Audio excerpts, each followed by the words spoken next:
Fortune Barishal comeback করতে জানে, তার সাথে আবার দুর্বার রাজশাহী সহজ দল, তো দুর্বার রাজশাহীকে আবারও হারিয়ে দিল মাত্র 169 রান। এগুলো এটা তো কোনো ব্যাপারও না, ফরচুন বরিশালের জন্য এই রান চেস করে যেতে কোনো ব্যাপার ছিল না। তো এই রান চেস করতে গিয়েও ফরচুন বরিশাল 3টে উইকেট হারিয়ে ফেললো এবং কি শান্তকে ছাড়া আজকে স্কোর সাজালো। তো সেখানে প্রীতম কুমার শান্তর জায়গায় খেলেও 3 রানিয়ে চলে গেলো। তো যে লাভ সে কদু, মানে কোনো লাভ হলো না। শান্তর জায়গায় প্রীতম কুমারকে খেলিয়ে লাভ হলো না, আউট হয়ে চলে গেল। কি লাভ হলো? তো মানে তৌহিদ হৃদয় সেও আউট হয়ে গেল। মানে এই অল্প কয়টা রান চেস করতে বরিশালের 3টে উইকেট হারিয়ে ফেলছে। তো 3টে উইকেট যদি অন্য দল হতো চিন্তা করেন, তাহলে বরিশালের আজকে কী হতো? মানে দুর্বল রাজশাহী বলে তারা বেঁচে গেছে এবং কি রানও অল্প ছিল, মাত্র 169। তো এই রান চেস করতে গিয়ে তাদের 3 উইকেট শেষ, অবস্থা পুরো খারাপ। তো কথা হচ্ছে দুর্বল রাজশাহী আজকে মানে রান করতে পারে নাই। এনামুল হক বিজয় এবং কি ইয়াসির আলী রাব্বি দুজনে মিলিয়ে মানে তারা বল খেয়ে ফেলছে, বল খেয়ে রান করতে টোটালি পারে নাই। শুরুতে তাদের ভালো ছিল, 12 শুরুতে ছিল, এরপরে মানে ঠেকায় তারা রান সব খেয়ে ফেলছে। তো কী লাভ হলো? তাদের উইকেট ছিল কিন্তু তারা মানে বল সব খেয়ে ফেলছে। তো এই কারণে রান একদম অল্প, লো রান।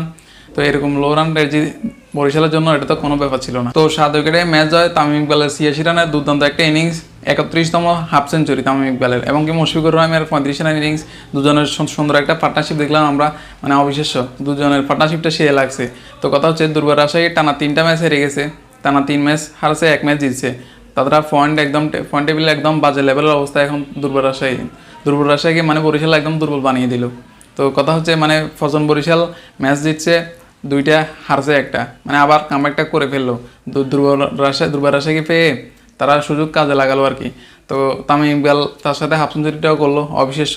মানে ফরচুন বরিশাল কিন্তু 3 উইকেট হারিয়ে ফেললো, এটা আসলে মানা যাচ্ছে না। কারণ এখানে তাদের উচিত ছিল যে 2টা উইকেটে ম্যাচটা জয় করা। কাল ম্যাচ শুরুতে ব্যাটিং হিট দেখিয়ে এরপরে আস্তে করে আউট হয়ে গেছে। তো এখানে শান্তকে বাদ করে মানে কোনো লাভ হলো না। প্রীতম কুমার হলো শান্তর মতো, সেম টু সেম। দুর্বার রাজশাহী ব্যাটিং ফিসে রান করতে পারলো না, মাত্র 169 রান। এর আগে ম্যাচে 197 রানে টার্গেট ছিল ফরচুন বরিশালকে, সে রান চেস করে তারা জিতে গেছে। সেখানে আজকে মাত্র 169 রান। আর সিলেট স্ট্রাইকার আর হচ্ছে রংপুর রাইডার্স, দুই দলের নিচে তারা 200+ রানের উপরে। তো সেখানে ব্যাটিং ফিসে তারা রান করতে পারে না, ব্যাটিং ব্যর্থতার কারণে দুর্বার রাজশাহী হেরে গেল, এবং বোলিংটাও তেমন একটা ভালো না, বাজে লেভেলের। তো বরিশাল জিতে গেল অবশেষে, বরিশালের জন্য শুভকামনা।